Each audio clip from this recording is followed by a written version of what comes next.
أشهد أن لا إله إلا الله.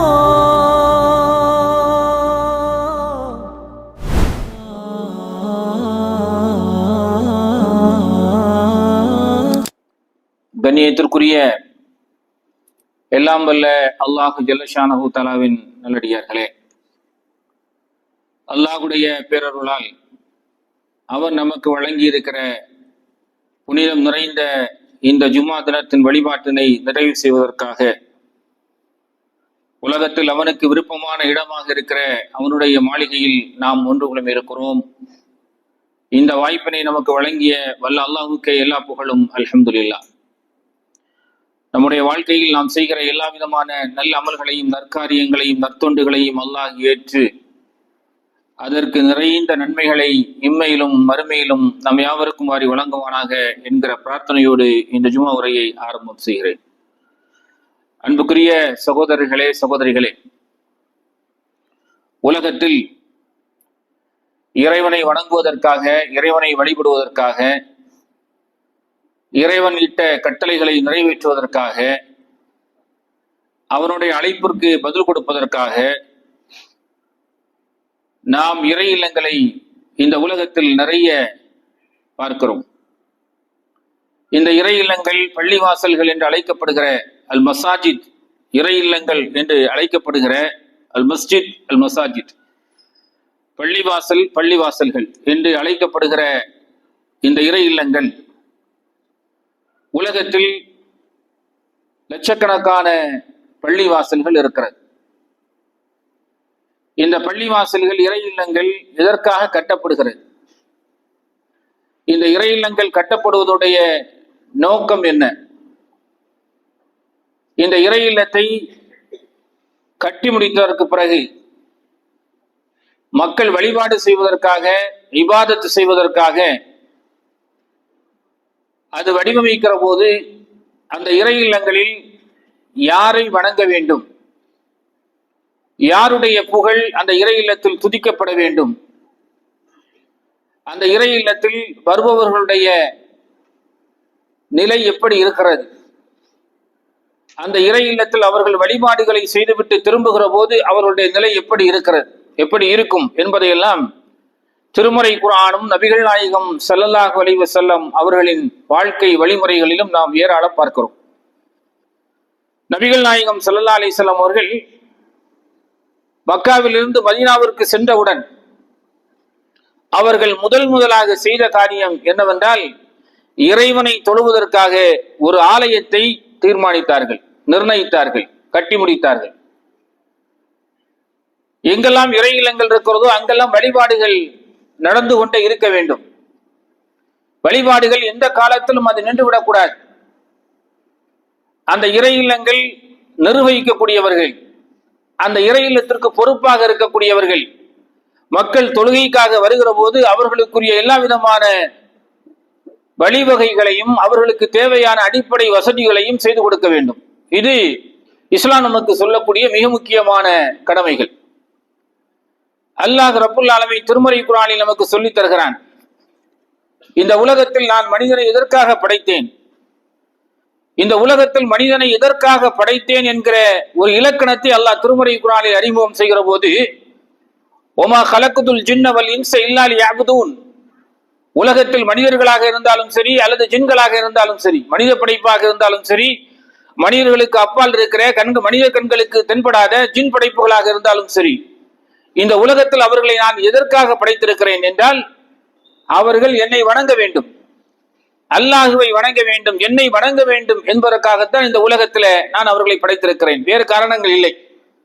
இந்த உலகத்தில் மனிதனை படைத்தனுடைய நோக்கத்தை அல்லாஹ் சொல்கிற போது அவர்கள் என்னை வழிபாடு செய்ய வேண்டும், என்னை வணங்க வேண்டும், என்னை வணங்குவதற்காகத்தான் இந்த உலகத்துல படைத்திருக்கிறேன் என்று அல்லாஹ் சொல்கிறான்.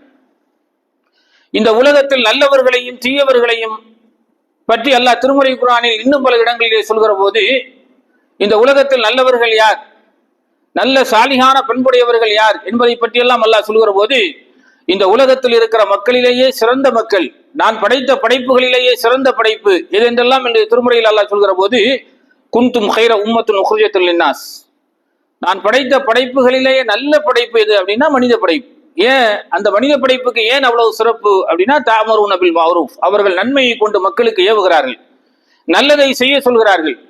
வ தன்ஹவுன அனில் முன்கர், தீய காரியங்களிலிருந்து மக்களை தடுக்கிறார்கள், தீமையிலிருந்து தடுத்து நன்மையை மக்களுக்கு ஏவி நல்லதை செய்ய வேண்டும் என்று மக்களுக்கு சொல்கிற ஒரு பணியை, மகத்தான ஒரு பணியை மனித சமூகம் செய்து கொண்டிருக்கிறதே, அதனால் மனித சமூகம் சிறந்த சமுதாயம் என்று அல்லாஹ் சொல்கிறான்.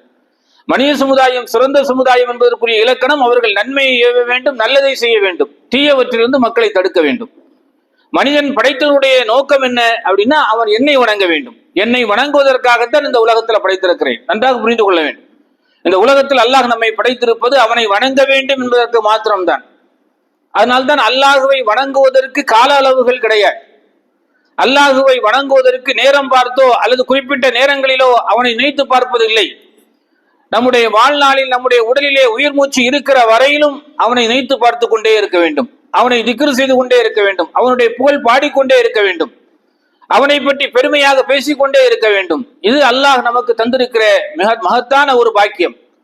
உலகத்தில் யாருக்கும் கிடைக்காத பல்வேறு பாக்கியங்களை அல்லாஹ் நமக்கு தந்திருக்கிறான். இந்த மார்க்கத்தை நமக்கு தந்து, இந்த மார்க்கத்தில் நிலைத்திருக்க சொல்லி, இந்த மார்க்கத்தின் சட்டத்திட்டங்களை நமக்கு சொல்லி தந்து, இந்த மார்க்கத்தில் நாம் செய்ய வேண்டிய ஒழுக்கங்களை, பண்பாடுகளை, இபாதத்துகளை, வழிமுறைகளை, வழிபாடுகளை இதுவெல்லாம் நமக்கு அல்லாஹ் கற்று தந்திருக்கிறான். ஏன் அப்படின்னா, நாளை நாம் சொர்க்கத்திற்கு செல்ல வேண்டும், நமக்கு சொர்க்கம் கிடைக்க வேண்டும், நரகத்திலிருந்து நாம் பாதுகாக்கப்பட வேண்டும் என்பதற்காகத்தான். அப்ப இந்த உலகத்தில் அல்லாஹ் ரப்புல் ஆலமீன் இறை இல்லங்கள் நிறைய இருக்கிறது. அந்த இறை இல்லங்களுடைய மகத்துவத்தை பற்றியும், அந்த இறை இல்லங்கள் யாருக்குரியது என்பதை பற்றியும் அல்லாஹ்வே திருமறை குர்ஆனிலே சொல்கிறான். அன்னல் மசாஜித லில்லாஹ், இறை இல்லங்கள் அனைத்தும், பள்ளிவாசல்கள் அனைத்தும் அல்லாஹ்வுக்கு சொந்தமானது. அந்த பள்ளிவாசல்கள் இறைவனுக்குரியது, இறைவனுக்குரிய பள்ளிவாசல். ஒரு பள்ளிவாசல் இருக்கிறது என்று சொன்னால் அந்த பள்ளிவாசல் அல்லாஹ்வுக்கு சொந்தமானது. நம்ம ஒரு பள்ளிவாசலுக்காக இடத்தை கொடுக்கிறோம், அல்லது ஒரு பள்ளிவாசலை கட்டி கொடுக்கிறோம், அந்த பள்ளிவாசலுக்கு உதவி செய்கிறோம். நான் இடத்தை கொடுத்தேன் என்பதற்காக வேண்டி என்னுடைய பேரை பெருசா போட்டு பள்ளிவாசலுக்கு முன்னாடி வைக்க முடியுமா என்றால் வைக்க முடியாது, வைக்கவும் கூடாது. நான் இடத்தை வாங்கி கொடுத்திருக்கிறேன், என்னுடைய மொத்த பணத்திலே ஒரு பள்ளிவாசலை கட்டி இருக்கிறேன், அதனால் என்னுடைய பேரு அப்துல்லா என்று சொல்லி இது அப்துல்லாவின் பள்ளிவாசல் கட்ட முடியுமா? என் பேர்ல கட்ட முடியாது. பள்ளிவாசல் என்பது யாருக்குரியது அப்படின்னா அல்லாஹ்வுக்குரியது. அந்த பள்ளிவாசல்ல யாருடைய பேரை வைக்க வேண்டும் என்றும் அல்லாஹ் திருக்குர்ஆன்ல சொல்கிறான். பள்ளிவாசலுக்கு யாருடைய பேரை வைக்கணும் அப்படின்னா அல்லாஹ்வுடைய பேரை தான் வைக்கணும். அல்லாஹ்வுடைய பேர் இல்லாம வேற பேர்களை வைக்க கூடாது. நான் ஒரு வீடு கட்டுறேன், அது கஷ்டப்பட்டு உழைத்து சம்பாதிச்சு வியாபாரம் செய்து நான் பல ஆண்டுகளாக வெளிநாட்டில இருந்து ஒரு வீட்டை கட்டுறேன் அப்படின்னா அந்த வீட்டுக்கு பேரை இன்னொரு ஆளுடைய பேர்ல, என் மச்சான் பேர்ல வீட்டுக்கு பேர் வைப்போமா? என் மாமாவுக்கு பேர்ல வீட்டுக்கு பேர் வைப்போமா? எனக்கு ரொம்ப பிடிச்ச ஒரு ஃப்ரெண்டு, பாலிய கால சிநேகிதனாக இருக்கிறான், காலங்காலமாக நாங்க ரெண்டு பேரும் நண்பராக இருக்கிறோம், அவருடைய பேர்ல என் வீட்டு பேர் வைப்போமா? வைக்க மாட்டோம். யார் பேர்ல வைப்போம்? நம்ம பேர்ல வைப்போம். அப்போ ஒரு இறை இல்லத்தை கட்டுகிற போது அந்த இறை இல்லத்திற்கும் யாருடைய பேர் வைக்கப்பட வேண்டும் என்றால் இறைவனுடைய பேர் தான் வைக்க வேண்டும். இறைவனுக்கு பேர் இருக்கிறதா? இருக்கிறது. எத்தனை பேர் இருக்கிறது? நிறைய பேர் இருக்கிறது. 99 திருநாமங்கள் இருக்கிறது. இறைவனுக்கு 99 திருநாமங்கள் இருக்கிறது. அந்த திருநாமங்கள்ல எந்த திருநாமத்துல எந்த ஒரு பேரையாவது வைத்து அல்லாஹ்வுடைய பள்ளிவாசலுக்கு பேராக வைக்க வேண்டும். மஸ்ஜித் ரஹ்மான், மஸ்ஜித் ரஹீம், மஸ்ஜித் மாலிக், மஸ்ஜித் அம்பியா என்று இறைவனுக்கு இருக்கிற பேர்களில் ஒரு பேரை வைத்து பள்ளிவாசல் எழுப்பப்பட வேண்டும். கடந்த காலங்களில் நீங்கள் பள்ளிவாசலுடைய பெயர்களை நீங்கள் பார்த்தீங்கன்னா தனிநபர்களுடைய பெயர்கள் இருக்கும், அல்லது வழிமார்களுடைய பெயர்கள் இருக்கும், அல்லது அவர்கள் யாரை விரும்புகிறார்களோ அவர்களுடைய பெயர்கள் இருக்கும். இப்படித்தான் பள்ளிவாசலுடைய பெயர் இருக்கும். பள்ளிவாசல் என்பது அன்னல் மசாஜித லில்லாஹ், அல்லாஹ்வுக்கு சொந்தமானது. ஃபலா ததுஉ மஅல்லாஹி அஹதா, அதுக்கு அடுத்து அல்லாஹ் சொல்றான் இறை இல்லங்கள் அனைத்துமே அல்லாஹ்வுக்கு சொந்தமானது. என் வீட்டில் என்னதான் வணங்கப்பட வேண்டும், எனக்கு சொந்தமான வீட்டிலே நான் தான் அதில் வணங்கப்பட தகுதியானவன், வேற யாரையும் அழைக்க கூடாது. இறை இல்லம் என்பது எனக்குரியது. அந்த இறை இல்லத்துடைய மகத்துவத்தை பற்றி அல்லாஹ் சொல்கிறான். அந்த இறை இல்லம் எப்படிப்பட்டதாக இருக்க வேண்டும் என்றால் அந்த இறை இல்லம் அமைதியானதாக இருக்க வேண்டும். மனிதர்கள் உள்ளே நுழைந்து விட்டால் அவர்களுக்கு சாந்தியும் நிம்மதியும் மன அமைதியும் ராகத்தும் கொடுக்கக்கூடியதாக இறை இல்லம் இருக்க வேண்டும். அப்படித்தான் ஏராளம் இறை இல்லங்கள் இருக்க. அந்த இறை இல்லத்துடைய மன அமைதியை பெறுவதற்காக, அந்த மகத்துவத்தை அடைவதற்காகத்தான் நீண்ட தூர பயணங்கள் செய்து நாம் மக்காவிற்கு போகிறோம், மதீனாவிற்கு போகிறோம். மக்காவில் இருக்கிற முதலாக கட்டப்பட்ட அந்த ஆலயமாக இருக்கிற காபாவுக்கு சொல்கிறோம். காபத்துல்லாவுக்குள் நுழைந்தவுடனே அல்லாஹ் நமக்கு சொல்கிறான், பமன் தஹலஹு கான ஆமீனா. உள்ள அந்த இறை இல்லத்துல முதலாக கட்டப்பட்ட இறை இல்லத்துக்குள்ள நீங்க நுழைந்துட்டீங்க அப்படின்னா உங்களுக்கு அச்சம் இருக்காது, பயம் இருக்காது, டென்ஷன் இருக்காது, படபடப்பு இருக்காது, எந்த விதமான கஷ்டங்களும் இருக்காது, நிம்மதியான மனமீதியான ஒரு வாழ்க்கை ஒரு நிலையை நீங்கள் அங்கே பெறுவீர்கள் என்று அல்லாஹ் ரப்புல் ஆலமீன் திருக்குர்ஆனில் நமக்கு சொல்லி தருகிறான். அது மாதிரி மஸ்ஜித் நபவி மதீனாவுக்கு செல்கிறோம். நபிகள் நாயகம் ஸல்லல்லாஹு அலைஹி வஸல்லம் அவர்கள் கட்டிய அவர்களுடைய பள்ளிவாசல் மஸ்ஜித் நபவி. அந்த பள்ளிவாசலுக்கு சென்றாலும் அங்கும் ஒரு விதமான மன அமைதியை, மன ராகத்தை, நிம்மதியை நாம் அடைகிறோம்.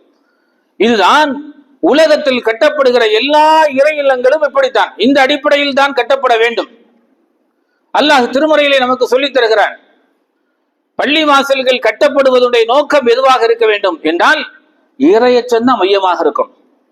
இறையச்சம் இல்லாமல் எழுப்பப்படுகிற இறை இல்லங்கள் மஸ்ஜிதுன் உஸ்ஸிஸ அலா தக்வா, அந்த பள்ளிவாசல் தக்குவாவின் அடிப்படையில், இறையச்சத்தின் அடிப்படையில் எழுப்பப்பட வேண்டும் என்று இறை இல்லங்களை பற்றி அல்லாஹ் சொல்கிறான். அந்த இறை இல்லங்கள் யாருக்கு சொந்தமானது என்பதை சொல்கிற போது அது இறைவனுக்கு சொந்தமானது என்று அல்லாஹ் சொல்கிறான்.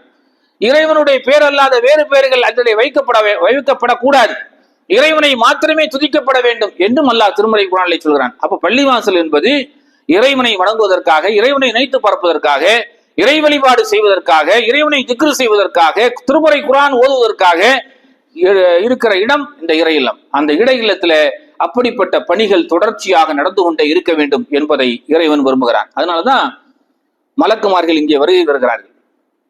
ஜுமாவுடைய நேரமாக இருந்தாலும் சரி, அல்லது மற்ற நேரங்களாக இருந்தாலும் சரி, எல்லா நேரங்களிலும் கண்ணுக்கு தெரியாத வானவர்கள் உட்கார்ந்து இருக்கிறார்கள், பள்ளிவாசலில் சூழ்ந்திருப்பார்கள். நபிகள் நாயகம் ஸல்லல்லாஹு அலைஹி வஸல்லம் அவர்கள் ஜுமா தொழுகைக்கு வருகிற போது கூட சொன்னார்கள், வருகை பதிவு செய்கிற நபர்கள் யார் என்றால் வானவர்கள். ஒவ்வொரு பள்ளிவாசலிலும் வெளியிலே வாசலில் அமர்ந்து கொண்டு வானவர்கள் வருகிறவர்களுடைய பெயர்களை பதிவு செய்து கொண்டிருக்கிறார்கள். இது வாரம் ஜுமாவிலே உலகத்தின் எல்லா பகுதிகளிலும் பள்ளிவாசலில் நடந்து கொண்டிருக்கிற நீதி. வாசலில் அமர்ந்து கொண்டு ஜுமாவுக்கு யாரெல்லாம் வந்து கொண்டிருக்கிறார் என்பதை பதிவு செய்து கொண்டே இருப்பார்கள்.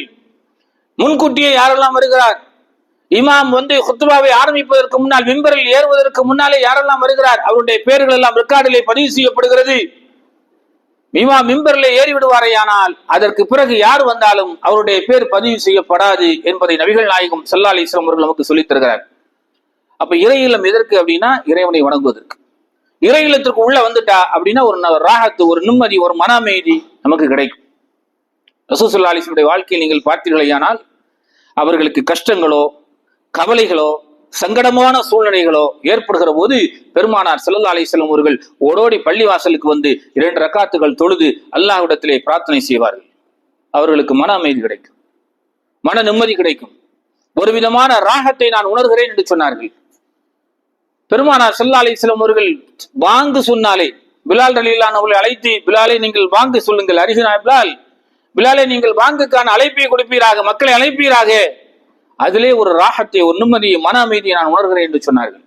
இந்த மாதிரி சாதாரணமாக நான் நினைக்கிற காரியங்களில் எல்லாம் நமக்கு மன நிம்மதியும் இறைவனுடைய அபிவிருத்தியும் அருளும் இருக்கிறது என்பதை நாம் கவனத்திலே கொள்ள வேண்டும். அப்ப இறை இல்லங்கள் என்பது இறைவனை வணங்குவதற்காக இந்த உலகத்தில் கட்டப்படுகிற இல்லங்கள் தான் இறைவனுடைய பள்ளிவாசல்கள். அந்த பள்ளிவாசல் இறைவனுக்குரியது. அந்த பள்ளிவாசல்ல வேற யாரும் அதிகாரம் செய்ய முடியாது. அந்த இறை இல்லங்கள் முழுவதும் இறைவனுக்கு சொந்தமானது. அதுல இறை இல்லத்துல இருக்க வேண்டிய இறை இல்லத்தை நிர்வாகம் செய்யக்கூடிய நிர்வாகிகளை கூட யாரு தேர்வு செய்ய, எப்படிப்பட்ட பண்புள்ளவர்களாக இருக்க வேண்டும் என்பது திருக்குர்ஆன் சொல்கிறது. எந்த அளவுக்கு சொல்கிறது பாருங்க. இறை இல்லம் அல்லாஹ்வுக்குரியது என்று அல்லாஹ் சொல்கிறான். அந்த இறை இல்லத்துல அல்லாஹ்வை தவிர வேற யாரும் அழைக்கப்படக்கூடாது என்று சொல்கிறான். அந்த இறை இல்லத்தை நிர்வாகம் செய்யக்கூடிய தகுதியுடையவர்கள் யார் என்பது அல்லாஹ்வே பட்டியல் போடுகிறான்.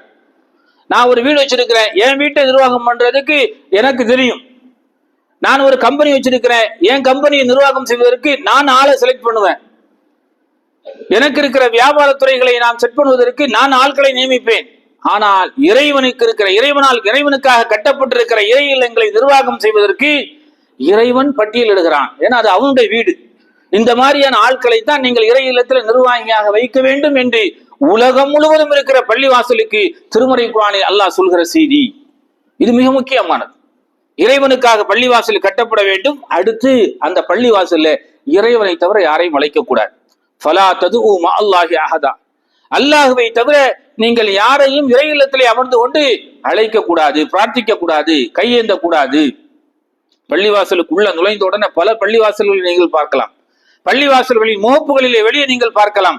இந்த வசனங்களை தான் எழுதி வைத்திருப்பார்கள். அன்னல் மசாஜிதல் இல்லா, இறை இல்லங்கள் அனைத்தும் பள்ளிவாசலுக்குரியது, இறை இல்லங்கள் அனைத்தும் அல்லாஹ்வுக்கு சொந்தமானது. ஃபலா ததுஉ மஅல்லாஹி அஹதா, அந்த இறை இல்லத்தில் அல்லாஹ்வை தவிர யாரையும் நீங்கள் அழைக்காதீர்கள், பிரார்த்தனை செய்யாதீர்கள். ஆனால் அந்த இறை இல்லங்களிலே அமர்ந்து கொண்டே அல்லாஹ்வை தவிர அல்லாஹ் அல்லாதவர்களை அழைத்துக் கொண்டிருப்பார்கள், அவர்களை பெருமைப்படுத்திக் கொண்டிருப்பார்கள், அவர்கள் பற்றிய புகழை பாடிக்கொண்டிருப்பார்கள். இதைத்தான் உலகத்துல நாம் பரவலாக பார்த்து கொண்டே இருக்கிறோம்.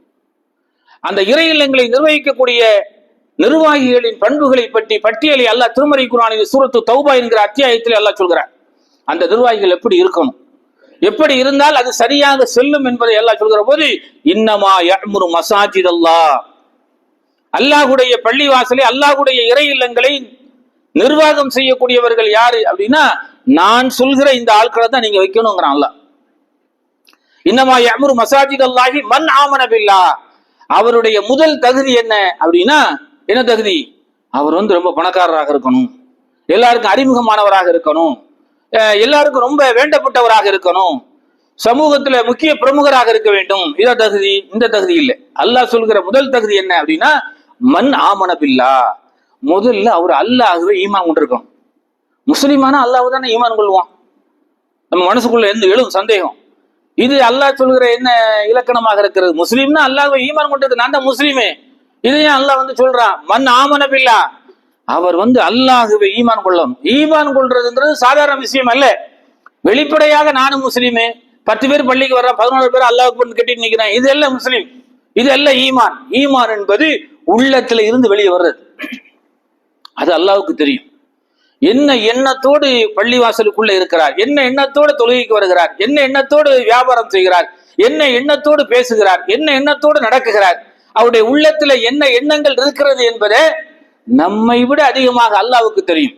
இன்னும் சொல்ல போனால் அல்லாஹ் திருக்குர்ஆன்ல சொல்றான், உன்னை நான் படைச்சேன், படைச்சது மட்டுமல்லாம நீ உன் மனசுல என்ன நினைக்கிற என்பதை கூட நான் தெரியும், எனக்கு தெரியும். அல்லாஹ் சொல்றான், உன்னை நான் தான் படைச்சேன், உன்னை உருவாக்கி விட்டுருக்கிறேன், உன்னை ஒரு பெரிய ஆளாக்கி சமூகத்துல விட்டுருக்கிறேன், உன்னுடைய மனது என்ன எண்ணுகிறது, என்ன பேசுகிறது என்பது கூட எனக்கு தெரியும். நஹ்னு அக்ரபு இலைஹி மின் ஹப்லின் வரீத், நான் உன்னுடைய நாடி நரம்பை விட மிக சமீபத்தில் ஓம் பக்கத்துல இருந்து கொண்டிருக்கிறேன். நீ அடுத்தவரை பத்தி பேசிட்டு இருக்கிற, நான் எங்க இருக்கிறேன் அப்படின்னா உனக்கு ரொம்ப சமீபமாக உட்கார்ந்து இருக்கிறேன். நீ பேசுறதெல்லாம் கேட்டுட்டு இருக்கிறேன், நீ பேசுறதெல்லாம் பதிவு செய்வதற்கு ஆளு வச்சிருக்கிறேன். அதனால தான் அல்லாஹ் திருமறை குர்ஆன்ல இன்னொரு வசனத்துல சொல்றான், நம்ம பேசுறது, நடக்கிறது, நம்ம சிந்திக்கிறது, நம்ம போகிறது, நம்ம யாரை பற்றி பேசுறது, நாம் நல்லறங்கள் செய்வது, எல்லாவற்றையுமே அல்லாஹ் ரெக்கார்டாக பதிவு செய்து கொண்டே இருக்கிறான். இந்த ரெக்கார்டுகளை எல்லாம் அல்லாஹ் ஒட்டுமொத்தமாக மலக்குகளின் மூலமாக சேவித்து, மலக்குகள் தான் அதை பதிவு செய்து கொண்டிருக்கிறார்கள். அதை எப்போ அல்லாஹ் கொண்டு வருவான் என்பதை திருக்குர்ஆன்ல நமக்கு சொல்லி, எல்லாம் குர்ஆன்ல சொல்லப்பட்ட செய்திகள் தான். நாம நாளை மாஷர் மைதானத்துல அல்லாஹ்வுடைய நீதிமன்றத்தில் விசாரணைக்காக நிற்கிற போது எல்லோரும் விசாரணையில் நிற்பார்கள். விசாரணை என்பது நீண்ட நெடிய விசாரணைகள், கோடிக்கணக்கான மக்கள் நிற்பார்கள், விசாரணைக்காக காத்து கொண்டு நிற்பார்கள். எல்லோரும் நம்மை பார்த்து கொண்டிருப்பார்கள், நாமும் எல்லோரையும் பார்த்து கொண்டிருப்போம். அப்போதான் விசாரணை நடக்கும். நேரடியாக அல்லாஹ்வுடைய விசாரணை, நம்மளை விசாரிக்கிறத உலகத்தில் இருக்கிற எல்லோரும் பார்த்து கொண்டிருப்பார்கள். இங்க அவருக்கு தெரியாம, இவருக்கு தெரியாம, யாருக்கு தெரியாம நம்ம செய்கிறோம். அங்க அப்படி இல்லை, எல்லோருக்கும் தெரிந்து அல்லாஹ் அதை வெளிப்படையாக காட்டுவான். கோடான கோடி மக்கள் இருப்பார்கள். அந்த மக்கள் மன்றத்திலே அல்லாஹ்வுடைய விசாரணை நடக்குமா. அல்லாஹ்வுடைய விசாரணை நடப்பதற்கு முன்னாடியே அல்லாஹ் ஒரு செட்டப் பண்றான். என்ன செட்டப் அப்படின்னா, அவன் நம்முடைய பிடரியில, கழுத்து பகுதியில அல்லாஹ் ஒரு குறிப்பேட்டை மாட்டி இருக்கிறான். ஒரு கேமரா மாதிரியான ஒரு செட்டப், அது வெளியே தெரியாது, இறைவனால் மாட்டப்பட்டிருக்கிறது. அது என்ன செய்து கொண்டிருக்கிறது அப்படின்னா, படம் பிடித்து கொண்டே இருக்க, பதிவு செய்து கொண்டே இருக்கிறது.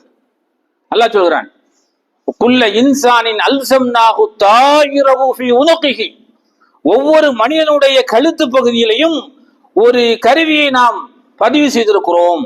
அது என்ன செய்யும் அப்படின்னா, படம் பிடித்து கொண்டே இருக்கும். இது குர்ஆன்ல வருகிறது. திருக்குர்ஆனுடைய 17வது அத்தியாயம் பனி இஸ்ராயில் என்கிற அத்தியாயத்திலே அல்லாஹ் ரப்புல் ஆலமீன் 17-18 வசனங்களிலே அல்லாஹ் இந்த செய்தியை சொல்கிறான். எல்லாமே வசனங்கள் தான், அடிச்சு விட்டு போறது இல்லை.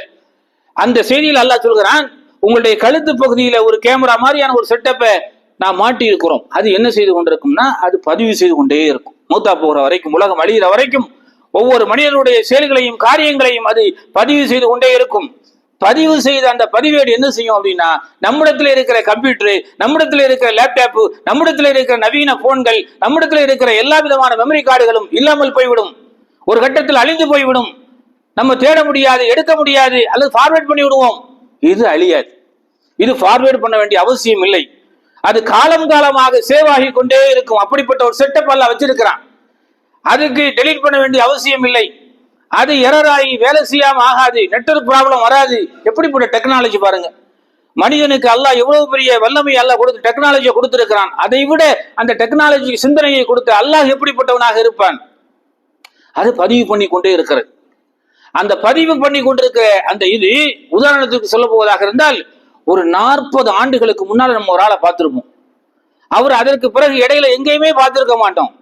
40 ஆண்டுகள் கழித்ததற்கு பிறகு, ஓ இவர் நம்ம அங்க ஏற்கனவே இருந்தார்ல, அவரு தானே அப்படின்னு டக்குன்னு அவருடைய பேரை சொல்லுவோம். எத்தனை வருஷத்துக்கு பிறகு? 40 வருஷமாக தொடர்பில்லை, போன் தொடர்பு இல்லை, அவரை பார்க்கவும் இல்லை, அவரை பார்ப்பதற்குரிய வாய்ப்புகளும் நமக்கு இல்லை. 40 ஆண்டுகள் கழித்து நம்ம அவரை பார்க்கிறோம் அப்படின்னா, நமக்கு உள்ள நம்முடைய மண்டையில இருக்கிற அந்த மெமரி பவர், மெமரி சிப்பு உள்ள இருக்கா இல்லையா, அது எவ்வளவு நுட்பமாக இருக்கிறது. கம்ப்யூட்டர்ல கூட 40 ஆண்டுகளுக்கு முன்னாடி உள்ளது தேடுறது கஷ்டம்.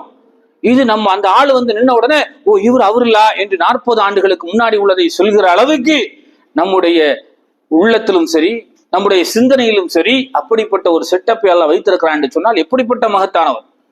நாளை மறுமையில் அப்படி விசாரணைக்காக நிற்கிற போது அல்லாஹ் என்ன செய்வானா, ஒனுஹ்ருஜு லஹு யௌமல் கியாமத்தி கிதாபன் யல்காஹு மன்சூரா. நாளை மறுமையிலே அவர்கள் எல்லாம் வரிசையாக நின்று கொண்டிருக்கிற நேரத்தில் அந்த கழுத்து பகுதியில வைத்திருந்த அந்த செயல் குறிப்பேட்டை அல்லாஹ் புத்தக வடிவிலே கொண்டு வருவான். புத்தக வடிவிலே அந்த கழுத்து பகுதியிலிருந்து அது வெளியாகி திறக்கப்பட்ட கிதாபன் யல்காஹு மன்சூரா, திறக்கப்பட்ட புத்தகமாக அது வெளியே வரும். அல்லாஹ் சொல்வானா, இக்ரா கிதாபக, உன்னுடைய கையில இருக்கிற அந்த புத்தகத்தை நீ படித்து பார், அந்த புக்கை படிச்சு பாருப்பா. லா யுகாதிர் சகீரத்தன் வலா கபீரா. படிச்சுட்டு மனுஷன் சொல்லுவானா, யா அல்லாஹ் ஒரு சின்னதையும் விடாம, ஒரு பெருசையும் விடாம எல்லாவற்றையுமே நீ பதிவு செய்திருக்கிறாய், நீ மகத்தான பாக்கியம் உள்ளவன் என்று மனிதன் அங்கே கதறுவான், கத்துவான்.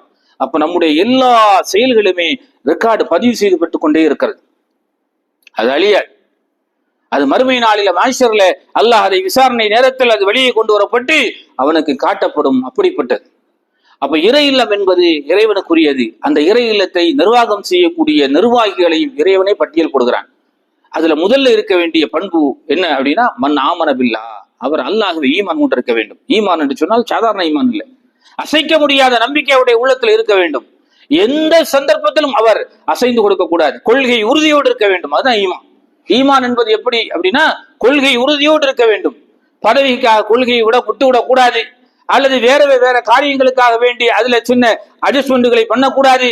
கொள்கை என்று வந்து விட்டால் அந்த கொள்கையில உறுதியாக நிற்கிற வாக்கியத்தை அவர் பெற்றுக்கொள்ள வேண்டும். அப்படிப்பட்ட அசைக்க முடியாத ஒரு நம்பிக்கை உள்ளவராக இறைவனுடைய இல்லத்தை, பள்ளிவாசலை நிர்வாகம் செய்யக்கூடியவர் இருக்க வேண்டும் என்கிற முதல் பண்பை அல்லாஹ் திருமறை குர்ஆனில் நமக்கு சொல்லித் தருகிறார். அடுத்து சொல்றான், வல் யௌமில் ஆகிர், அவர் வந்து மறுமை நாள் மீது நம்பிக்கை கொண்டிருக்க வேண்டும். முஸ்லிம்னா அல்லாஹ்வை நம்புவோம், மறுமையை நம்புவோம். இது அல்லாஹ் திருக்குர்ஆனில் நமக்கு சொல்லித் தருகிறான். அந்த நம்பிக்கை ஆழமான நம்பிக்கையாக இருக்க வேண்டும். முதல்ல அல்லாஹ்வை நம்ப வேண்டும், அடுத்து மறுமையை நம்ப வேண்டும். இந்த அல்லாஹ்வை பற்றிய பயமும் மறுமையை பற்றிய பயமும் ஒரு மனிதனுடைய உள்ளத்திலே வந்து விடுமையானால் அவன் வந்து வேறு எந்த விதமான எண்ணங்களும் அவருடைய உள்ளத்திலே ஏற்படாது. அதுக்குதான் அல்லாஹ் இந்த முக்கியமான செய்திகளை அல்லாஹ் சொல்லித் தருகிறான். அவனுடைய இறை இல்லத்தை நிர்வாகம் செய்யக்கூட இருக்க வேண்டிய மிக முக்கியமான பண்புகள், முதல்ல அல்லாஹ்வை ஈமான் கொள்ள வேண்டும். அந்த ஈமானிலே அவர்கள் உறுதியாக இருக்க வேண்டும். 2, மறுமை நாள கியாமத் நாள் மீது உள்ள அந்த நம்பிக்கை இருக்கும். நம்ம ஒரு பொறுப்புல இருக்கிறோம், அது நமக்கு அமானிதமாக வழங்கப்பட்டிருக்கிறது. நாம செய்கிறது வந்து நீதமாக இருக்க வேண்டும், நேர்மையாக இருக்க வேண்டும். யாரும் விமர்சனம் செய்யக்கூடியதாக இருக்கக்கூடாது, யாரும் நம்மால் பாதித்து விட்டக்கூடாது. இது மறுமையில் அல்லாஹ் நம்ம விசாரிப்பான் என்கிற எண்ணத்தோடு அவருடைய உள்ளத்துல எப்போதும் அந்த எண்ணங்கள் இருந்து கொண்டே இருக்கிற போது அவர் நியாயமாக இருப்பார், நீதியாக இருப்பார், இறையச்சத்தோடு இருப்பார், பயந்து கொண்டு இருப்பார். மக்களை வேறு விதமாக பார்க்க மாட்டார், 2ஆம் கட்டமாக நடத்த மாட்டார். அப்ப இதெல்லாம் இல்லாமல் இருக்க வேண்டும் என்று சொன்னால் இந்த ரெண்டு நம்பிக்கையும் உங்கள்கிட்ட முதல்ல இருக்கும். அந்த நம்பிக்கை அசைக்க முடியாதா இருக்கணும். அதான் ரொம்ப முக்கியமான நம்பிக்கை இருக்கிறது இல்லை, அந்த நம்பிக்கை அசைக்க முடியாத நம்பிக்கையாக இருக்க வேண்டும். அல்லாஹ்வை ஈமான் கொள்வதும் மறுமை நாள் மீது நம்பிக்கை கொள்வதும் என்பது அவருடைய வாழ்க்கையில் இரண்டரை கலந்ததாக இருக்க வேண்டும். அப்படிப்பட்ட தகுதியுடையவர்களாக அவர் இருக்க வேண்டும் என்று அல்லாஹ் சொல்கிறான். மூன்றாவது சொல்கிறான் வகாமு ஸலா, அவர் தொழுகையை நிறைவேற்றக்கூடியவராக இருக்க வேண்டும். என்னுடைய இல்லத்தை நிர்வாகம் செய்யக்கூடியவர் என்னை வணங்கக்கூடியவராக இருக்க வேண்டும். எப்பவாவது வருஷத்துக்கு ஒரு வாட்டி தலையை காட்டிட்டு போறது மாதிரி, அல்லது வாரத்துக்கு ஒரு வாட்டி ஜுமாக்கு மாத்திரம் வந்துட்டு போற மாதிரி, பெருநாள்ல மட்டும் கலந்துட்டு போறது மாதிரி, நோம்புல மட்டும் வந்துட்டு போறது மாதிரி அப்படியான ஆளாக நிர்வாகத்தில் இருக்கக்கூடாது. அவர் எப்படி இருக்கணும் அப்படின்னா பள்ளி வாசல் 5 நேரம் தொழக்கூடியவராக இருக்கும். அல்லாஹ்வை நம்பணும், மறுமையை நம்பணும், 5 நேரம் இபாதத்து செய்யக்கூடியவராக இருக்கணும். அவர்தான் என்னுடைய இல்லத்தை பள்ளிவாசலை நிர்வாகம் செய்வதற்கு தகுதியானவர் என்கிற மிக முக்கியமான பண்பை அல்லாஹ் உலகத்திற்கு சொல்கிறார், மனித சமூகத்திற்கு சொல்கிறார். இந்த பண்புகள் அவரிடத்தில் இருந்தால் அவர் சரியாக இருப்பார். ஏன்னா என்னுடைய இல்லத்தை வரக்கூடியவர்களுக்கு அவர் கடிந்து கொள்ளக்கூடாது. அவர் எல்லா ஏற்பாடுகளையும் செய்து கொடுக்க வேண்டும், சாந்தமாக அவர்களை நடத்த வேண்டும். அவருடைய இல்லத்துல என்னுடைய இறை இல்லத்தில் வணங்குவதற்காக வரக்கூடியவர்களுக்கு எந்த விதமான இடையூறுகளும் இருக்கக்கூடாது. மன நிம்மதியாக ராகத்தாக அவர்கள் வழிபாடுகளை முடித்துவிட்டு பிரார்த்தனை செய்துவிட்டு செல்லக்கூடியவர்களாக அந்த அளவுக்குரிய வசதிகளை அவர்கள் செய்து கொடுக்க வேண்டும். அப்போ அவரு 5 நேரம் தொழுகைக்கு அட்டணும். 5 நேரம் தொழுகைக்காக வருகிற நேரத்துலதான் அவர்களுக்கு இறை இல்லத்தை பற்றி உள்ள குறைவுகள் தெரியும். இறை இல்லத்துல என்ன வேணும், மக்களுக்கு என்ன தேவை, ஒழு எடுப்பதற்கு என்ன தேவை, மக்கள் தொழுவதற்கு எப்படி எதெல்லாம் வசதிப்படுத்தி கொடுக்க வேண்டும், பள்ளிவாசல்ல லைட்டு சரி பண்ணி கொடுக்கிறது, அதை கொடுக்கிறது, இதை கொடுக்கிறது, மக்கள் தொழுகைக்கு தேவையான எல்லா வசதி வாய்ப்புகளையும் அவர் தொழுகைக்கு வந்தாதான் அவருக்கு தெரியும். அவர் வீட்டுல உட்காந்துக்கிட்டு எப்பமாவது சும்மாவுக்கு 1 மணிக்கு 1:30 மணிக்கு சும்மா முடிகிற நேரத்துல கடைசி நேரத்துல வந்தாலோ அல்லது வருஷத்துக்கு ரமதான்ல மட்டும் வந்தார் அப்படின்னா அது சரியான நிர்வாகியாக இருக்க முடியாது என்பதை திருக்குர்ஆன் சொல்கிறது. நான் அத்தியாய நம்பரோட உங்களுக்கு சொல்லிட்டேன். திருக்குர்ஆன் சூரத்து தௌபால அல்லாஹ் சொல்லி தருகிறான் இந்த செய்திகளை. மன் ஆமன பில்லாஹ் வல் யௌமில் ஆகிர் வ அகாம ஸலா, அவர் தொழுகையில் இல்லாட்டணும், வாத்து ஜக்கா, அடுத்து சொல்றான் ஜக்காத்தை முறைப்படி கொடுக்கக்கூடியவராக இருக்கணும். எப்படிப்பட்ட பண்புகள் பாருங்க. இந்த பண்புகள் எல்லாம் இருந்தாதான் இங்க தகுதி இல்லை உனக்கு என்று அல்லாஹ் திருக்குர்ஆன்ல சொல்றான். இந்த பண்புகள் எல்லாம் உடத்துல இருந்தால் மாத்திரம்தான் என்னுடைய இல்லத்தை நிர்வாகம் செய்வதற்கு நீ தகுதி. உனக்கு 4 பேர் இருக்கிறாங்க, உனக்கு 5 பேர் இருக்கிறாங்க, உனக்கு ஆதரவு இருக்கிறது என்பதற்காக தகுதியா? இல்ல. நீ திடீர்னு மரணம் அடைந்து விட்டால் அல்லது முடிஞ்சு போச்சு அப்படின்னா என்ன நிலைமை, என்ன பதில் சொல்ல முடியும்? நம்ம நினைக்கிறோம் நாளைக்கு சொல்லிக்கலாம், அல்லாஹ் தானே கேட்பான், பார்த்துக்கலாம், எப்படியாவது தப்பிடலாம், எதையாவது சொல்லி தப்ப முடியுமா? நம்முடைய கரங்கள் சாட்சி சொல்லுமே, கை கால்கள் சாட்சி சொல்லுமே, நம்முடைய நாவுக்கல்ல பூட்டு போட்டு விடுவானே, அல் யௌம நக்திமு அலா அஃப்வாஹிஹிம் வ துகல்லிமுனா ஐதீஹிம் வ தஷ்ஹது அர்ஜுலுஹும் பிமா கானூ யஅமலூன். உங்களுடைய கரங்கள் சாட்சி சொல்லும்ப்பா அல்லாஹ் சொல்கிறான். உங்களுடைய வாய்க்கு நான் பூட்டு போட்டு விடுவேன், வாய் பேசாது. உங்கள் கால்கள் சாட்சி சொல்லும், உங்களுடைய கரங்கள் சாட்சி சொல்லும். நீ என்ன செய்து கொண்டிருக்கிறாய் என்பதை உனக்கு நீனே சாட்சியாக இருக்கிறாய். உன்னை வச்சே சாட்சி, எனக்கு தெரியாது என்று சொல்ல முடியாது. வாயே பேசாது, எப்படி சொல்லி தெரியாதுன்னு சொல்ல முடியும்? கை சாட்சி சொல்லும், கை பேசும், அங்கே கால்கள் பேசும், உள்ளம் பேசும், எடுத்து சொல். வாய் தான் பேசாது, மற்றது எல்லாம் பேசும். அல்லாஹ் திருக்குர்ஆன்ல சொல்றான். அப்ப எவ்வளவு ஒரு மிக முக்கியமான இடத்துல இருக்கக்கூடியவர்கள் யார் என்று சொன்னால் இறையில். அது மிக மகத்தான ஒரு பொறுப்பு. அந்த பொறுப்புல இருக்கும்போது கண்ணும் கருத்துமாக இருக்க வேண்டும். அது இறைவனிடத்துல பதில் சொல்ல வேண்டும் என்கிற எண்ணத்தோடு ஒவ்வொரு செயல்பாடுகளும் இருந்து கொண்டிருக்க வேண்டும். சாதாரணமாக பொறுப்பு இல்லாதவர்கள் கூட தொழுகை, இபாதத்து, இன்னும் சின்ன சின்ன காரியங்களை எல்லாம் செய்து விட்டால் அல்லாஹ்விடத்துல மன்னிப்பு கேட்டா கூட அல்லாஹ் நாடு நான் மன்னிச்சு சொர்க்கத்துக்கு அனுப்பிடுவான். இந்த பொறுப்பில் இருக்கிற ஆட்களை பிடிச்சி அல்லாஹ் விட்டுருவான், வெளியே போக முடியாது. விசாரணை நிறைய இருக்கும். சமுதாய பொறுப்புல சமுதாய தலைவர்களாக அல்லது ஜமாத்தின் தலைவர்களாக அல்லது ஜமாத்திற்கு மிகப்பெரிய தொண்டாற்றக்கூடியவர்களாக பொறுப்புல பதவிகள் இருக்கக்கூடியவர்களுக்கெல்லாம் அவர்கள் நல்லது செய்தால் அவர்களுக்கு நன்மைகள் அதிகம். அவர்கள் தீயவர்களாக இருந்தால், தீயது செய்தால், தீமைக்கு துணை போனால், தீயவர்களை தண்டிக்காமல் இருந்தால், தீயவர்களை கண்டிக்காமல் இருந்தால், தீயவர்களை கண்டுகொள்ளாமல் இருந்தால் அவர்களை எல்லாம் பிடிச்சி அல்லாஹ் நிப்பாட்டிடுவான். இது அல்லாஹ்வுடைய தூதர் நமக்கு சொல்கிற செய்தி. இடிச்சு நிப்பாட்டி எல்லாரும் அனுப்பப்பட்ட பிறகுதான் இவர்களுக்கு கேள்வி கிடக்கு. அதுக்கு பிறகுதான் ஆரம்பம். கேள்வி சாதாரணமானதாக இருக்காது. ஒரு ஜமாத்துடைய ஒரு பெருங்கொண்ட ஜமாத்தின் தலைவராக இருப்பார் என்று சொன்னால் அவர்களுக்கு கேள்வி எவ்வளவு பெருசாக இருக்கும் என்பதை நீங்க நினைத்துக் கொள்ளுங்கள். அப்ப அதுக்கு பயப்படணும். நம்ம பொறுப்புக்கு வர்றதுக்கு முதல்ல பயப்படணும். பொறுப்பு நம்மை தேடி வர வேண்டும். பொறுப்புக்கு நாம முந்திக் கொண்டு போகக்கூடாது. அப்படி பொறுப்பு நம்மை மீறி வந்து விடுமையானால் அல்லாஹ்வா நமக்கு தருகிறான் என்று நாம் எடுத்துக்கொள்ள வேண்டும். பொறுப்பு நம்ம தேடி வருகிறது என்று சொன்னால் அந்த பொறுப்பை நாம் எடுத்துக்கொள்ள வேண்டும். அது அல்லாஹ்வா உங்களுக்கு வழங்குகிறான். இன்னும் சொல்ல போனா ரசூலா சொல்றாங்க, இந்த எலெக்ஷன் நேரத்துல, தேர்தல் நேரத்துல அது வரைக்கும் பள்ளி வாசலுக்கே வரமாட்டான். இந்த எலெக்ஷன் வக்ஃபோர்டு எலெக்ஷன் நடக்கிறது என்று சொல்லுங்க, உடனே எல்லாரும் அது வரைக்கும் 4 பேரும் தொழுகிட்டு இருப்பான். வக்ஃபோர்டுக்காரன் வர்றேன்னு சொன்னா 450 பேர் வந்து உட்கார்ந்துருப்பான். பெரிய பெரிய ஊர்கள் எல்லாம் 1000 பேர் உட்காருவான், 2000 பேர். இவெல்லாம் எங்கப்பா இருந்தான் ஜமாத்துல? பள்ளிவாசல தொழுகைக்கே வரலையே, ஜும்மாவுக்கே அவ்வளவு வரலையே. இவரெல்லாம் எந்த ஊர்ல இருந்த, எந்த ஊர்ல இருந்தியா நீ? அவ்வளவு வக்ஃபோர்டு வந்துருச்சு அப்படின்னா 2 வண்டிக்கு கொண்டு ஆளை இறக்கிடுவான். எல்லாம் வெளியூர்ல, எல்லாம் அந்த ஊருக்காரன் தான்.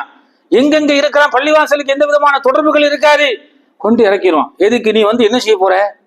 இந்த எலெக்ஷன் ஒரு நாள் மாத்திரம் 4 பேரை செலக்ட் பண்ணி பள்ளிவாசலுக்கு தொண்டாட்டுவதற்காக ஒரு கமிட்டியை ஏற்பாடு செய்து விட்டு அதுக்கப்புறம் நீ எங்க போவ?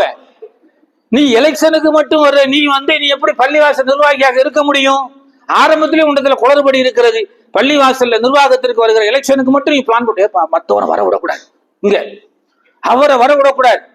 நம்ம 15 நம்ம போட்டு 15 போட்டு 30 ஆக்கிடணும். 30 நம்ம தான் மெஜாரிட்டியா இருக்கணும். எங்க அல்லாஹ்வுடைய பள்ளிவாசலை, இறை இல்லத்தை நிர்வாகம் செய்வதற்கு 15 ஓட்டு, நம்ம ஓட்டு முன்னாடி 45 பேர் நம்ம தான் ரீடிங், நம்ம தான் உட்கார போறோம். உட்கார்ந்து என்ன பண்ண போற? எலெக்ஷனுக்கு வர்ற நேரத்திலே உன் சிந்தனை இப்படி இருக்கிறது என்று சொன்னா நீ எப்படி பள்ளிவாசல் நிர்வகிப்ப? நீ எப்படி பள்ளிவாசல் நிர்வாகம் செய்வ? உன்னுடைய நிர்வாக செட்டப் எப்படி இருக்கும்? நீ அல்லாஹ்வுடைய பயம் உனக்கு இருக்குமா? இதெல்லாம் மக்கள் சிந்திக்கிறதே இல்லை. பள்ளிவாசலுடைய நிர்வாகிகளுடைய பண்புகளை அல்லாஹ் திருமறை குர்ஆனிலே சொல்லித் தருகிறான்.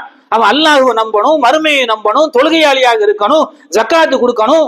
என்னைக்கா தொலை வந்திருக்கிறானா? பார்க்கணுமா இல்லையா? ஜக்காத்து யாருக்கு வசதி இருக்கிறது, ஜக்காத்து யாருக்காக முறையாக கொடுத்திருக்கிறானா? ஜக்காத்து கொடுக்கக்கூடியவர்கள் நிறைய பேர்கள் இருப்பார்கள், முறையாக அவர்களும் எடுக்க மாட்டான். எனக்கு வேண்டப்பட்டவன், காரணம் எனக்கு வேண்டப்பட்டவன், எனக்கு கூட இருக்கிறவன், அதான் இதா காரணம். அல்லாஹ் காரணம் சொல்கிறான். இதை விட ஒரு காரணம் வேண்டுமா? அவரை தான் எடுக்க வேண்டும். கடைசியாக அல்லாஹ் அந்த வசனத்துல சொல்றான், அல்லாஹ்வை நம்பணும், மறுமையை நம்பணும். எதுக்கு திரும்ப திரும்ப சொல்றான் பாருங்க, உங்களுடைய மனதுகளிலே பதிய வேண்டும் என்பதற்காக.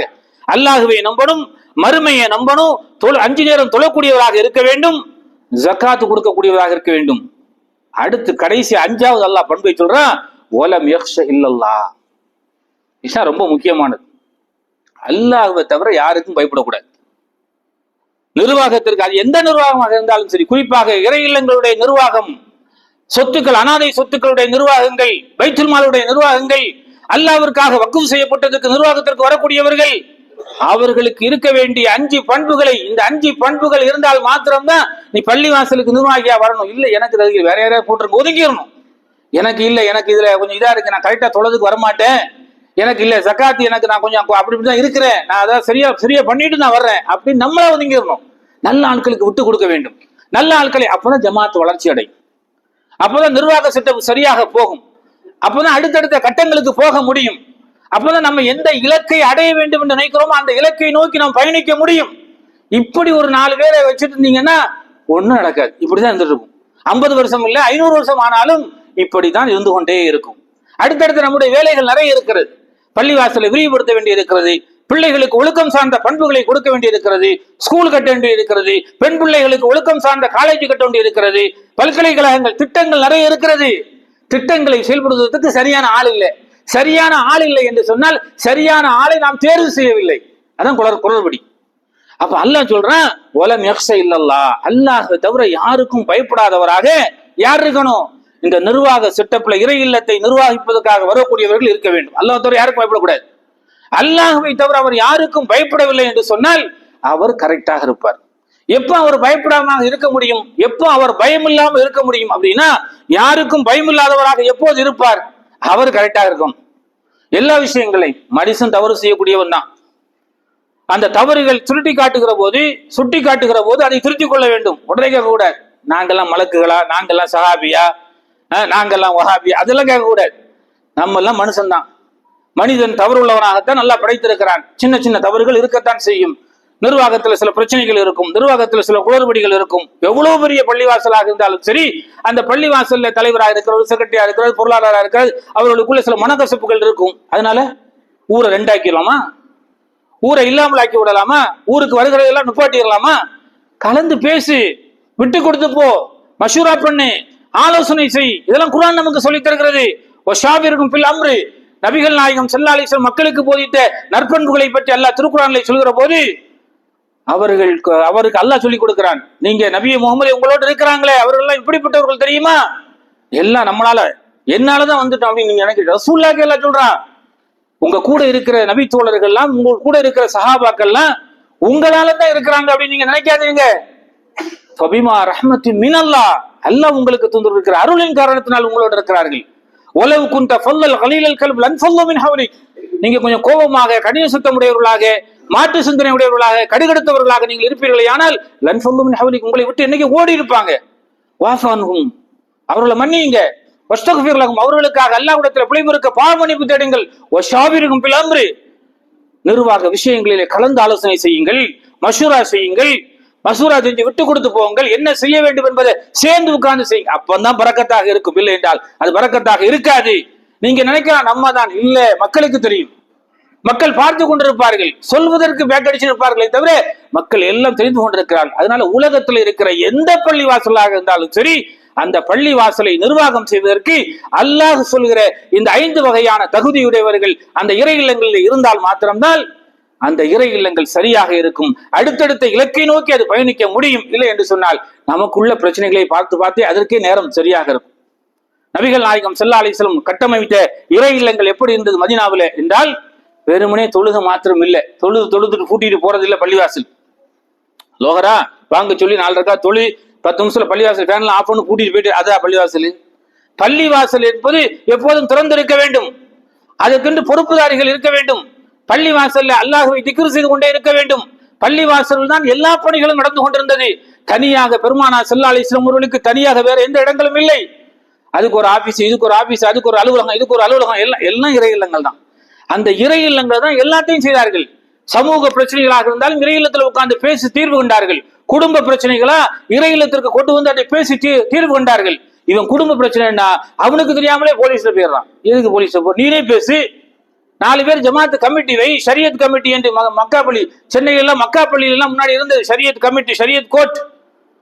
ஏதாவது பிரச்சனைகள் என்று சொன்னால் அங்க வந்து தீர்த்து, குடும்ப பிரச்சனையாக இருந்தாலும், சமூக பிரச்சனையாக இருந்தாலும், அல்லது வேறு விதமான வழக்குகளாக இருந்தாலும் அவர்களுக்குள்ளே பேசி சரி செய்து வெளியே நம்முடைய பிரச்சனைகள் வெளியே செல்லாமல், காவல்துறைக்கு செல்லாமல், வழக்குகளாக மாறாமல், அது தேங்கி நிற்காமல், அதற்கு தீர்வு கிடைக்காமல் ஆகாம நமக்குள்ளே அதை பேசி சரி செய்வதற்குரிய கமிட்டிகளை நீங்கள் எடுக்க வேண்டும். அதுதான் சரியாக இருக்கும். அப்படிப்பட்ட கமிட்டிகளை எடுக்கிற போதுதான் ஜமாத் அடுத்த கட்டத்திற்கு போகும். இல்லை என்றால் நீங்கள் 20 ஆண்டு காலமாக எதை பார்த்து கொண்டிருந்தீர்களோ அது அப்படியே தான் இருக்கும். எந்த மாற்றம் ஏற்படாது. அப்போ மாற்றம் ஏற்பட வேண்டும் என்று சொன்னால் நம்ம தான் காரணம். நல்ல நிர்வாகிகளை எடுக்கணும். இது பொதுவா எல்லா பள்ளிவாசலுக்கும் அல்லாஹ் சொல்கிற அந்த சட்டத்தின் அடிப்படையில நிர்வாகிகளை நாம் செலக்ட் பண்ண வேண்டும். அந்த நிர்வாகிகள் இறைவனுக்கு அஞ்சி வேற யாருக்கும் பயப்படாம அல்லாஹ்வை மாத்திரம் வணங்கக்கூடியவர்களாக, மறுமை மீது அசைக்க முடியாத நம்பிக்கை உள்ளவர்களாக இருக்கிற போது அல்லாஹ் அபிவிருத்தியை, பரக்கத்தை ஏற்படுத்துவான். ஜமாத் அடுத்தடுத்த கட்டங்களுக்கு வளர்ச்சி அடைந்து போகும். எனவே பள்ளிவாசல்ல இது போன்ற சுன்னத்துகளை பேணக்கூடிய நல்ல மக்களாக நாம் இருக்க வேண்டும். அல்லாஹ் ரப்புல் ஆலமீன் எதையெல்லாம் நம்மிடமிருந்து எதிர்பார்க்கிறானோ அதையெல்லாம் முழுமையான நன்மைகளாக மாற்றி இந்த உலகத்தில் உண்மை முஸ்லிம்களாக வாழ்ந்து நினைக்கிற நல்ல தௌஃபீக்கினை நாம் யாவருக்கும் தந்தருவானாக என்று வேண்டி ஜுமாவுடைய முதல் உரையை நிறைவு செய்கிறேன். அன்புக்குரிய சகோதரர்களே, சகோதரிகளே, உலகத்தில் இறைவனை வழிபடுவதற்காக எழுப்பப்படுகிற இறை இல்லங்கள், இறைவனை மாத்திரமே வழிபடுவதற்காக அந்த இல்லங்கள் எழுப்பப்பட வேண்டும். அப்படி எழுப்பப்படுகிற போதுதான் அதனுடைய முழுமையான நன்மைகள் நாளை மறுமையில் சொர்க்கத்தில் நமக்கு கிடைக்கும். அதனால்தான் நபிகள் நாயகம் ஸல்லல்லாஹு அலைஹி வஸல்லம் சொன்னார்கள், ஒரு இறை இல்லத்தை கட்டுபவர்கள் அல்லது ஒரு இறை இல்லத்தை கட்டி கொடுப்பவர் அவருக்குரிய நன்மைகளை பற்றி சொல்கிற போது, மன்பனா லில்லாஹி மஸ்ஜிதன் பனல்லாஹு லஹு பைத்தன் ஃபில் ஜன்னah, அல்லாஹ்வுக்காக வேண்டி ஒரு பள்ளிவாசலை கட்டி கொடுப்பவர் அல்லது அந்த பள்ளிவாசலுக்காக உதவி செய்பவர் நாளை மறுமையிலே அவர்களுக்கு அல்லாஹ் சொர்க்கத்தில் ஒரு வீட்டை கட்டி கொடுக்கிறான். இதை சொன்ன உடனே நீங்க என்ன நினைப்பீங்க அப்படின்னா, நீங்க ஏதோ வசூல் இருக்கு போல அப்படின்னு நினைப்பீங்க. வசூல்லாம் இல்லை. நம்முடைய சிந்தனை அப்படிதான் இருக்குது. இந்த மாதிரி பள்ளிவாசல், இறை இல்லம், நன்மை இதை பற்றி சொன்ன உடனே இவர் ஏதோ வசூலுக்கு தான் சொல்றாரு அப்படின்னு நினைக்கிறீங்க. வசூல் இல்லை, பயப்படாதீங்க. பள்ளிவாசலுக்காக நம்ம உதவி செய்தால், பள்ளிவாசலை கட்டி கொடுத்தால் பள்ளிவாசலுக்கு நம்ம பல்வேறு முயற்சிகள் எடுத்து அதனுடைய டெவலப்மெண்ட்டுக்காக வேண்டி நம்ம பாடுபட்டா சொர்க்கத்துல வீடு கன்ஃபார்ம் என்பதை நபிகள் நாயகம் ஸல்லல்லாஹு அலைஹி வஸல்லம் அவர்கள் நமக்கு சொல்லி தந்திருக்கிறார். அப்ப நம்முடைய ஜமாத், ஒவ்வொருவரும் நம்முடைய ஜமாத், நம்ம சார்ந்திருக்கிற மொஹல்லா, அந்த மொஹல்லாவுக்கு என்ன தேவை, அதை எப்படி அடுத்த கட்டத்திற்கு கொண்டு போறது. இப்படியே உட்கார்ந்து ஓட்டிட்டு இருக்கா நம்முடைய வீடு, நம்முடைய கடை, நம்முடைய வியாபாரம், நம்முடைய பிசினஸ், நம்முடைய கம்பெனி, நம்முடைய அலுவலகம், அதையெல்லாம் அடுத்த கட்டத்திற்கு கொண்டு போறதுக்கெல்லாம் இரவு பகலாக உட்கார்ந்து யோசிக்கிறோம். ஆனால் இறைவனுக்காக கட்டப்பட்டிருக்கிற இறை இல்லத்திலே ஆயிரக்கணக்கானோர் தொழ வருகிறார்கள், ஆயிரக்கணக்கான ஜுமாவுக்கு வருகிறார்கள், பல்வேறு பணிகள் நடக்கிறது. அதுக்கு அடுத்த கட்டத்தை கொண்டு போவதற்கு நம்மால் முடிந்த வேலைகள் என்ன, அது அந்த பொருளாதாரங்களை கொடுக்கணும், அடுத்த கட்டத்திற்கு அதை கொண்டு போகணும், பிள்ளைகளுக்கான ஒழுக்கம் சார்ந்த கல்விகளை கொடுக்கணும், பிள்ளைகளை அடுத்த கட்டத்திற்கு அவர்களை கொண்டு வர வேண்டும் என்று சொன்னால் அவர்களுக்கு என்ன தேவை என்று நிர்வாகிகளிடம் கேட்டு அடுத்த கட்டத்திற்குரிய வேலைகளை செய்ய வேண்டும். அப்படிப்பட்ட எண்ணங்களை நாம் இருக்கிற போதுதான் இறை இல்லத்தோடு ஒரு நெருக்கமான ஒரு தொடர்பு ஏற்படும். நமக்கு அந்த இறை இல்லத்தோடு ஒரு நெருக்கமான ஒரு தொடர்பு ஏற்படுகிற போது, 5 வேளை தொழுகைக்கு வருகிற போது ஆட்டோமேட்டிக்காக இந்த பள்ளிவாசலுக்கு என்ன தேவையோ அதை அவர்கள் செய்து கொடுப்பார்கள். இப்ப அரபு நாடுகளிலும் நீங்கள் பார்க்கிறீர்கள், அரபிகள் பள்ளிவாசலுக்கு வருவார்கள், போவார்கள். சில இடைஞ்சல்கள் அல்லது குறைபாடுகள் அல்லது தேவைகள் இருக்குமேயானால் தனியா அதை போய் கேட்டு இவங்க என்ன தேவை அதை உடனடியாக அவர்கள் செய்து கொடுக்கிறார். ஏன் கொடுக்குறாங்க அப்படின்னா அவர்களுக்கு அந்த நம்பிக்கை இருக்கிறது, இறைவன் மீது அசைக்க முடியாத நம்பிக்கை, மறுமையில சொர்க்கம் வேண்டும் என்கிற எண்ணம். உடனடியாக என்ன செய்யறாங்க அப்படின்னா என்ன தேவையோ, பள்ளிவாசல் கட்டுறதா, மருசா கட்டுறதா, அல்லது உதவி செய்யறதா, பள்ளிவாசலுக்கு ஏசி வைக்கிறதா, அல்லது வேற ஏதாவது தேவைகள் இருக்கிறதா என்று கேட்டு என்ன தேவையோ யாருக்கும் தெரியாம, யாரு கொடுத்தாங்கிறது கூட தெரியாம உடனே அந்த நிர்வாகிகளிடம் சொல்லி கொடுத்து இது அல்லாஹ்வுக்காக நீங்கள் செய்து கொள்ளுங்கள் என்று சொல்லி, இப்படிதான் நிறைய வெளிநாடுகள்ல பெரிய பெரிய பள்ளிவாசல்கள், இங்க கூட தமிழகத்தில் கூட இந்தியாவில் கூட பல பள்ளிவாசல்கள் அரபுகளே கட்டி கொடுத்திருக்கார் என்று சொன்னால் அவருடைய எண்ணம் மையத், நாளை மறுமையில சொர்க்கம் செல்ல வேண்டும் என்பதற்காக வேண்டி நிறைய வாரி வாரி வழங்கி இருக்கிறார்கள். அப்படி நல்லவர்கள் நம்மிடத்திலும் இருக்கிறார்கள். பெரிய அல்லாஹ்வால் பரக்கத்திற்குரியவர்கள், பரக்கத்துள்ளவர்கள் நிறைய இருக்கிறார்கள். அவரிடத்துல கேட்டு அடுத்தடுத்த கட்டங்களுக்கு என்னென்ன தேவையோ அதையெல்லாம் செய்யக்கூடியவர்களாக இருக்க வேண்டும். நம்மால பிற மக்கள் பயன்பெற வேண்டும், நம்மால இந்த இஸ்லாமிய மார்க்கம் வளர்ச்சி அடைய வேண்டும், நாம மறுமையில வந்து சொர்க்கம் செல்ல வேண்டும் என்று சொன்னால் இந்த மாதிரியான நற்செயல்களை, நல்ல பணிகளுக்கு ஆதரவாக இருக்க வேண்டும், நல்ல பணிகளுக்கு சப்போர்ட்டாக இருக்க வேண்டும். அல்லாஹ் ரப்புல் ஆலமீன் அவனுடைய மார்க்கத்தில் சொல்லப்பட்டிருக்கிற இந்த இறை இல்லங்கள் என்கிற இந்த இனிய பணிகளை நாம் தொடர்ந்து தோய்வின்றி செய்து கொண்டே இருக்க வேண்டும். அப்படி செய்கிற போது மறுமையிலே மகத்தான கூலியை எல்லாம் நமக்கு தருவான். எனவே அந்த கூலியை முழுமையாக பெறக்கூடிய நல்ல சமூக மக்களாக அல்லாஹ் நம்மை மாற்றியமைப்பானாக.